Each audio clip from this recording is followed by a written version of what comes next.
Hi, thanks for coming back and joining me for part 4 of our writing week. I hope you've got a story in front of you. I'm really looking forward to seeing them. I've got mine in front of me. I'm not going to read it out yet, partly because it's going to take too long on this video and partly because it's not quite sorted. And that's really what we're going to concentrate on today. We're going to concentrate on editing our first draft. So you will need, if you've got one, ideally a highlighter or a different coloured pen to the one you've been using. I'm going to put my story up now. Feel free to pause it and read it if you want. Otherwise, I will see you on the other side.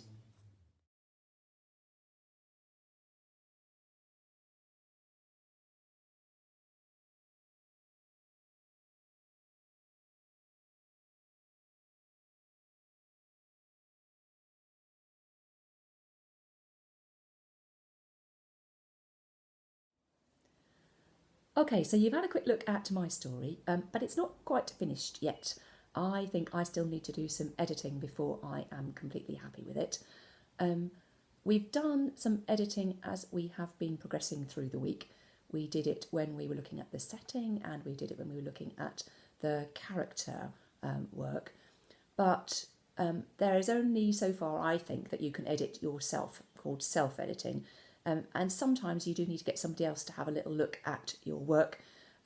Sometimes it's to check for the things like capital letters and full stops and paragraphs and all the punctuation being in the right place, that sort of thing. But maybe even more importantly, it's to check that your story makes sense, that you're getting your message across, how it sounds, that sort of thing. So even professional writers have editors, and in fact quite often they pay their editors, so editors are a very valuable commodity. So your first job really to do is to find somebody who you are happy to edit your work. Now I'm lucky because I've got a daughter who is very keen on English and in fact did English at uni, so I gave her a bit of a Zoom video chat last night and she's really kindly given me her opinion on my story. If you want to see our whole chat, I'm going to put that up as well. But she does talk quite a bit about some technical things. So only do that if you want to. Otherwise, stay tuned and I will have a look at the suggestions that she's made together. Okay, so based on my daughter, her name is Hattie, so I'm going to call her Hattie from now on, suggestions. I've already made some changes to my story. And I've done them in orange highlighter so that you can see.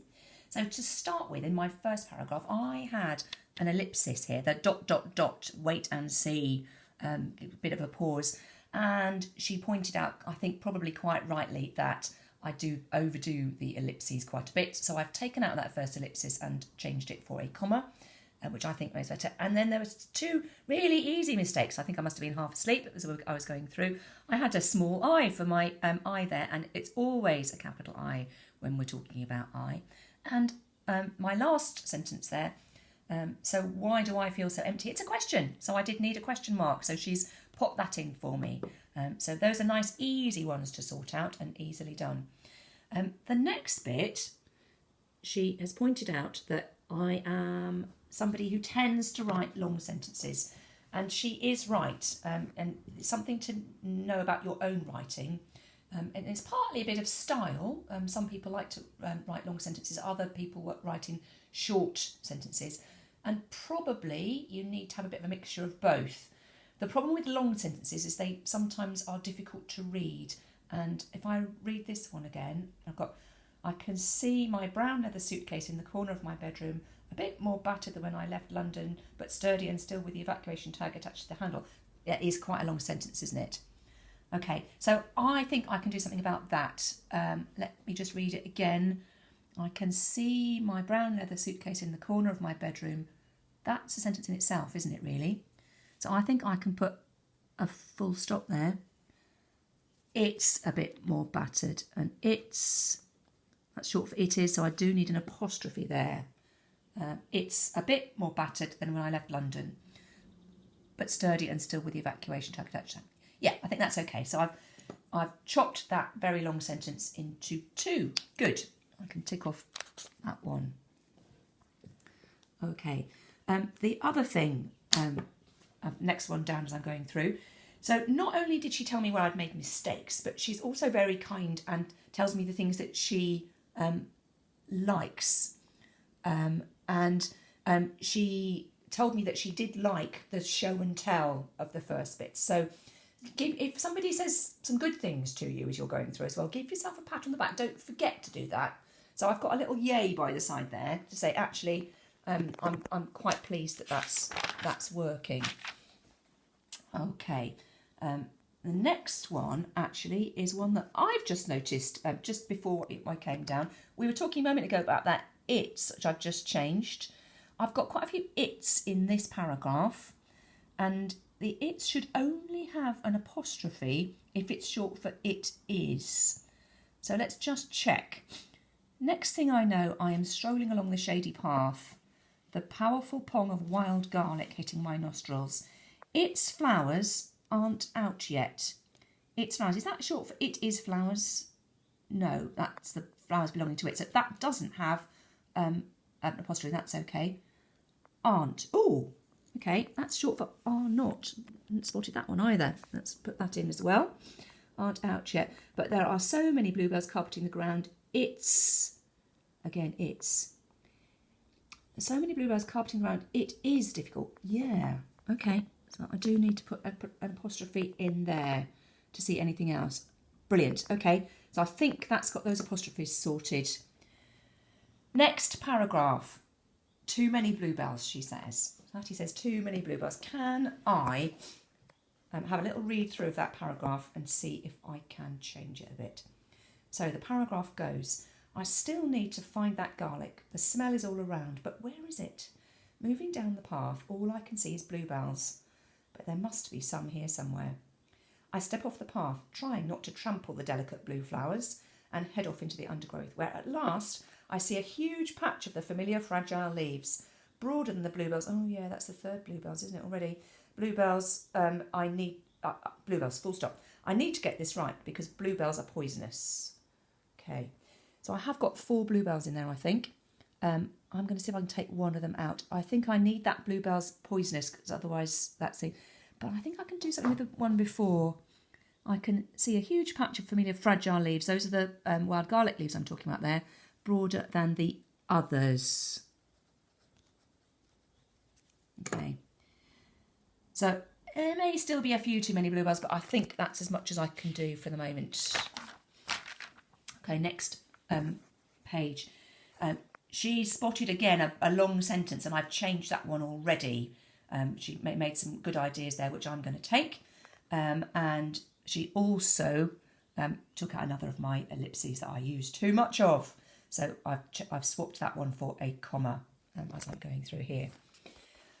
Next paragraph, and I've got a little star by this one because I was quite pleased here. You know the storyboard we were doing yesterday? I put in a bit about the tawny owl. Here it is.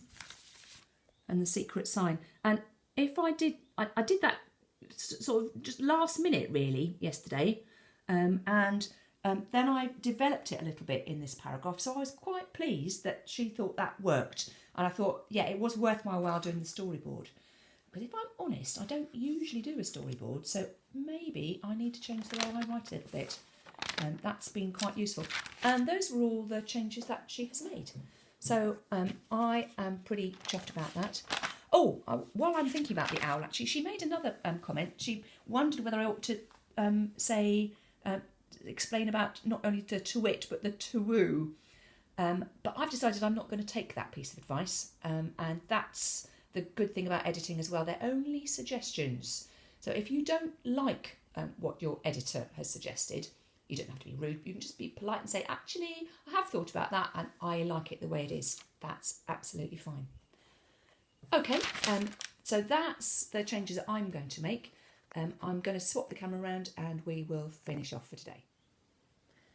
Okay, so we've got 2 tasks for today. The first one is to go and find an editor and have the discussion about your story, and then for you to make any changes that either your editor suggests or that you spot as you're talking to your editor. And then the second job is to write out your finished story. Now, it may be if you haven't made many edits, you can use the one you've already got, but I think I'm going to write mine out again. It's up to you whether you just write it with a normal pen or whether you want to do it on the computer, whether you want to put it into Word. I think there are advantages and disadvantages in both, but whichever way you choose to do it, that's the next step to do. And I really hope that once you've done that, you might feel that you could send it in to the Oakfield English email address so that we can share. And we haven't quite finished our whole writing task for this week, so I'm going to go away and write mine up, and then going to come back tomorrow for one last writing lesson for this week.